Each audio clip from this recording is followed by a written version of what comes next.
The early morning air was crisp and filled with the hum of life in the city. Alicia, a glowing pregnant black woman in her mid-30s, walked down the busy sidewalk clutching a small bag of groceries. She was on her way home, humming softly to herself, her free hand gently cradling her swollen belly. Her mind wandered to her unborn child and the dreams she had for them. Suddenly, a young man, no older than 20, came barreling through the crowd. Jason, rough around the edges and visibly agitated, was arguing loudly on his phone. The conversation grew more heated with every step he took. Distracted and consumed by his frustration, Jason shoved past Alicia without looking, sending her sprawling onto the concrete sidewalk. Gasps erupted from the crowd as people stopped in their tracks. Alicia cried out in pain, clutching her belly protectively. Jason turned, his anger still flickering, only to see the horrified expressions of the onlookers. His face paled as his gaze landed on Alicia, struggling to get back up. Before we continue with this intriguing story, we want to thank you for your support so far. Please, continue to support this channel by clicking on the subscribe button if you haven't done so. You should also turn on the notification bell for more inspiring stories. Alicia's husband, Brian, who had just stepped out of a nearby shop, witnessed the scene. His protective instincts kicked in as he ran to his wife's side. "Alicia, are you okay?" he asked, his voice trembling. Jason looked but didn't show any concern or remorse.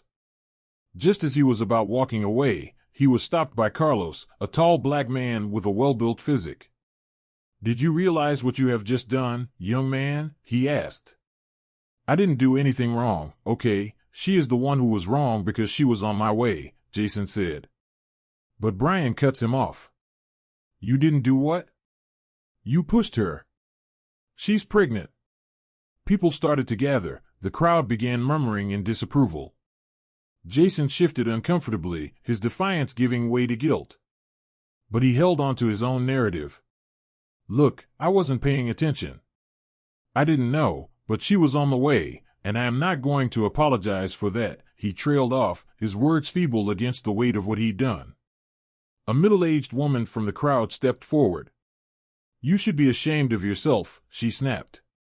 "She could have lost her baby." Jason's phone buzzed in his pocket, but he ignored it for once. "Move out of my way now," he commanded. "You must be a spoiled brat, young man. You have just pushed down a pregnant woman without any act of remorse, and yet you insist on leaving the scene?" "You are not going anywhere," Carlos insisted. Meanwhile, Alicia, still struggling to stand even as she was now leaning against Brian for support, muttered, "Call the ambulance." Brian's anger flared. "You don't just push people out of the way like they're nothing," Brian said. The tension was thick as the crowd closed in around them. Then, someone called out, "Should we call the police?" Jason didn't care. "You can call the cops if you want. I didn't do anything. I need to be out of here." Brian clenched his fists but took a deep breath, focusing on Alicia. "Are you okay?" "I have called the ambulance. We need to get you to the hospital fast." "I would be okay," Alicia said weakly, though her voice betrayed her fear. A nearby woman offered her arm to help Alicia stand. "You need to sit down," she said kindly. Jason, feeling the weight of the crowd's judgment, suddenly blurted, "Why am I here? Are you holding me against my will?" Brian glared at him. "You've done enough. You just need to shut up. You should be apologizing. I hope the cops are going to be here anytime soon." But Alicia, who at this time now in serious pain, cries out as she raised her hand to motion to Brian. "Wait, I think the baby might be coming out," she said. Jason, now seeing the pain Alicia was in at this time, hesitated, but Alicia's words stirred something in him. For the first time, he looked at her, not as an obstacle in his path, but as a person, a mother-to-be who had been harmed by his carelessness. He tries to draw close to Alicia, but she stared at him for a moment, her expression unreadable. Someone from the crowd helped to gather the grocery items. He placed them carefully into the bag and handed them over to Brian. Jason felt the weight of the eyes of the crowd heavily on him, the silent condemnation in their stares. In the next couple of minutes, ambulance arrives. The paramedics quickly attended to Alicia as they rolled her in the stretcher. Just while they were at it, the cops arrive. One of the police officers approached Brian as he indicated to be Alicia's husband. Meanwhile, Jason approached the other officer, claiming Carlos had tried to intimidate him. He also said Carlos had held him against his will. The officer walked to where Brian and the other officer were standing and whispered something in his ears. Both officers immediately left Brian and went straight to Carlos. "Can I see your hand, sir?" one officer said. "Do you know that woman?" He pointed to the direction of the ambulance where Alicia is now being attended to by the paramedics. "No, officer," Carlos replied. Before he could add another word, the officer brought out his cuffs and requested that Carlos showed his hands. "Officer, what is the matter?" "We need to ask you some questions," the officer said. "You threatened that young man and held him against his will." "What?" "Wait, officer. That young man is the person who has put that woman in the condition she is in right now. I was just trying to help," Carlos explained. At this time, chaos started to loom. People brought out their phones and started to record. Brian, who was by the side of the ambulance while they attend to his wife, moved over to where Carlos is being handcuffed. "Officer, what's wrong?" he asked. "This man saved us from this young man's rude behavior, as he didn't see anything wrong with what he had done to my wife." The police officers didn't listen to Brian, but put Carlos in their vehicle to take him to the station. Meanwhile, the officers allowed Jason to take his leave. Crowds continued to gather and started to condemn the injustice that was going on. One middle-aged white woman from the crowd who had first condemned Jason's act of negligence explained to the officers about the whole incident. The officers went aside for a brief talk, and then one of the officers went straight to the vehicle and took off the cuffs from Carlos' hands. Without a word, Carlos left the scene. Alicia is now taken to the hospital. Brian followed them to stay with his wife. The police dispersed the crowd and left. Alicia, who was 38 weeks 6 days pregnant at this time, gave birth to a healthy baby boy, and they named him Ethan. It was their first child. Their small family grew closer through the experience, their bond fortified by the challenges they'd faced. Months after the incident, Alicia and Brian were focused on their growing family, but Jason's malicious actions had left a shadow. His push wasn't an accident or a moment of misplaced anger, it was deliberate. Alicia's bruises healed, but the trauma lingered. Meanwhile, Jason continued his reign of arrogance in the neighborhood, emboldened by his ability to escape serious consequences. He bragged about his actions to his group of equally toxic friends, mocking Alicia for overreacting. He was unrepentant and saw no reason to change. One evening, Alicia was walking to her car after a doctor's appointment when she saw Jason harassing an elderly woman outside a grocery store.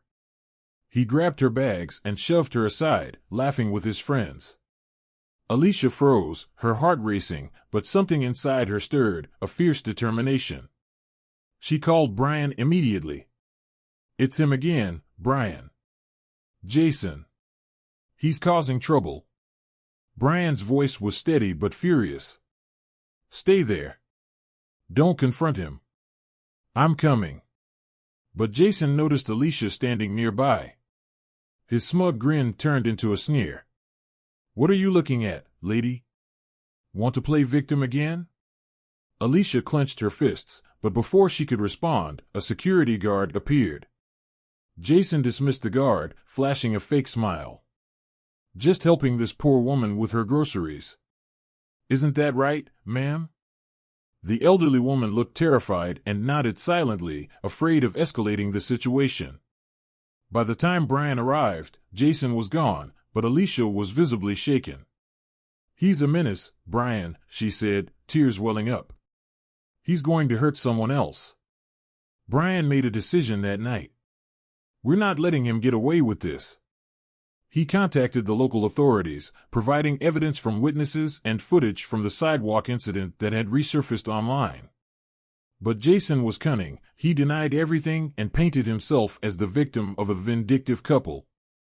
The breaking point came weeks later when Jason showed up at the park where Alicia and Brian often took their now infant son, Ethan. Jason was there with his gang, loudly mocking Alicia from a distance. Brian approached him, his protective instincts kicking in. "Enough, Jason. Leave my family alone." Jason smirked. "Or what? You're going to cry to the cops again? Face it, man, I own this town." Before Brian could respond, several onlookers, including the elderly woman Jason had harassed, began gathering around. One man stepped forward and confronted Jason. "We've all seen what you've done, kid. It's time you face the consequences." The tension boiled over when Jason attempted to shove Brian, but Brian dodged and restrained him. This time, the crowd captured everything on their phones, ensuring no more denials. Police arrived within minutes, and Jason was taken into custody. It was revealed during the investigation that Jason had a history of violent behavior and a string of complaints against him, all of which had been brushed under the rug. But with the overwhelming evidence presented by Alicia, Brian, and the community, Jason faced serious charges. In the aftermath, Alicia and Brian became local advocates for justice and community safety, working to ensure that individuals like Jason couldn't harm others without repercussions.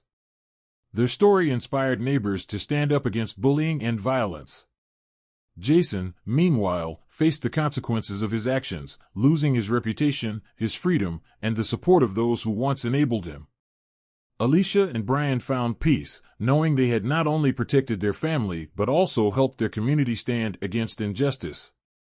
Their strength and unity turned a painful ordeal into a powerful message: no one is above accountability. Thank you for watching. Please like, share, and subscribe to Home of Stories TV. And do not forget to turn on the notification bell for more inspiring stories. Drop your comments below, let us know your thoughts.